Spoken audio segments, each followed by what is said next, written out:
This feature of New World has blown me away. If you have access to the closed beta, whether on Steam or other forums, you have been playing recently. It's the first day. Today I played and I joined on multiple servers. And the reason why I did that is I was trying to join a particular server and realized I was on the wrong one and switched over. Now, when I did this, I realized on these two different servers, it felt like I was playing a different game. You know, this playing game is still New World. Yes, it was still New World. But in the beginning of the first server that I was on, and the beginning of the second server, and going forward throughout, the NPCs that I spoke to, while they were the same areas, they were different. The towns that existed, while they were still important to that hub, they were in different spots. The biomes that they were in were entirely different. The layout, the area, it was the first one I was in was mostly plains, grasslands with forests surrounding that, and the one that I was in then the second time was just immensely covered in jungle all over. There were so many trees everywhere. The NPC leader of the first town I in was really kind of erratic, high anxiety, unsure of her character, things have been going wrong for a decade for her, and she lets you know that. She literally says these things to you. But in the second one, the leader was much more strong. She was sure of herself. She was she knew that the leader position that she was in, she was good at it. She liked it. Obviously, they still have the same issues, but the way that they handled those issues were very, very different. And I thought that was super cool. Very, very cool. Even the areas that you would go for the quests, while the quests were very similar in nature, you are going here to go kill this corruption guy. In the first realm that I was in, the area I went to was in the northern part of the map, from where the watchtower was, into this cave called the Inkwell Cave. And in the second one, it was a different name entirely. It was in the southern part of the map.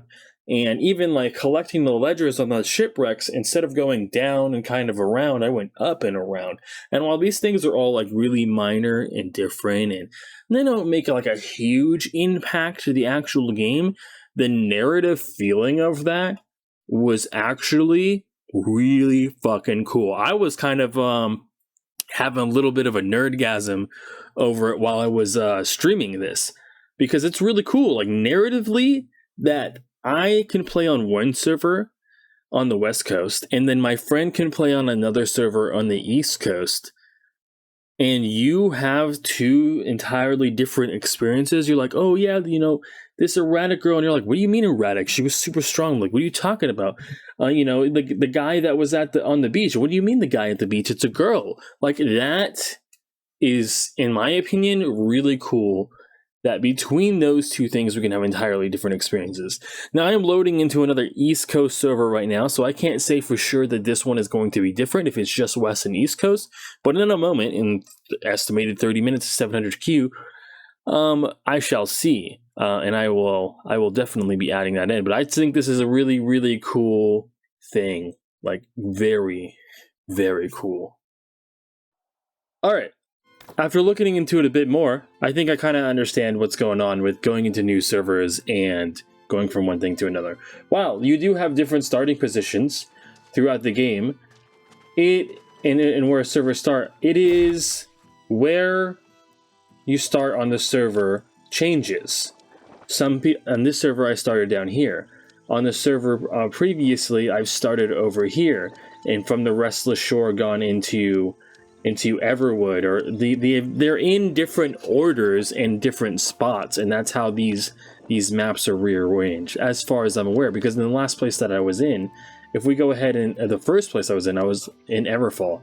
The second one I was in Monarch Bluffs, and this next one looks like I'm probably going to end up maybe somewhere in Windsward, or where is this city? Oh no, this starting city is going to be the First Lights Hamlet. So it seems like, depending on the server you do, puts you into a different area, which changes your very beginning narrative. You can still very much go into other areas and experience that same narrative, but I think that this is a really cool feature that was added into the game. I don't know if it existed before when they were doing open beta stuff before they put it back in alpha, but this is clearly what they're doing now, and it's really, really nice.